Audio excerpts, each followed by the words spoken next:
Yo, what's up mga ka-idol? Syempre, Aniver TV. So, sa video na ito mga ka-idol, regarding ito dun sa nag-viral na video, marami po talagang nagtatanong sa akin kung magkano ba talaga kinita ko dun sa video natin na kinuha. So, actually mga ka-idol, hindi po to sa aking video talaga. So, hindi ako yung original kinuha ko. Sa hindi pa po nakakilala kay Tanli, so isa po siyang vlogger, komedyante na taga Visayas. All around yung content niya, naglalaro din siya ng basketball. So meron akong nakita din na naglalaro siya ng basketball na parang nagustuhan ko, parang tuwan-tuwa ako, kinuha ko, in-upload ko din sa Facebook ko.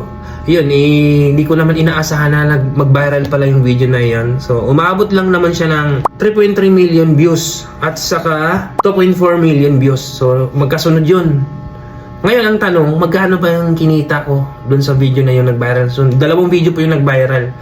So, dun tayo sa sa isang video, unang video ko ay, ang pamagat po ay, kapag pugi ang kalaban, ibibigay ang bola, lupit mo talaga Tanli. So, yun po ay views nun ay 3.3 million views. So, ang kinita po nun ay $67.29.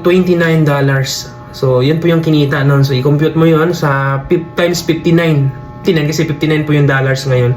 Ano mo sa piso mga ka-idol. So, yung isang video naman natin ay, ang pamagat naman ay napakalandi talaga nito ni Tanli. So, ang views po nun ay 2.4 million views. So, ang kinita naman po nun ay $46.96. So, i-compute mo ulit ng 59. So, yun. Yun po yung kinita lahat-lahat ng video na yon. So, yun yung nag-viral sa atin na talagang doon ko nasabi na pumaldo tayo. Tapos yung ibang meron akong iba-ibang nagba-viral dyan na 100,000. So, yun. Meron naman siyang kinita pero wala na yun. Yun lang po yung pinakamalaking kasi syempre ito naman yung content na maraming nagtatanong kasi nga nakikita nila doon na napakalaki talaga yung views. So, yun lang po yung kinita. Pero para sa akin, napakalaking bagay na po yun. At yun lang mga ka-idol, sana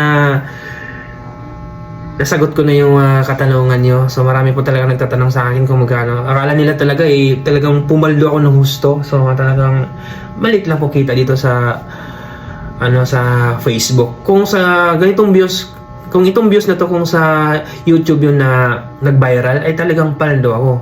Kaso dito sa Facebook. So, yun. Basic.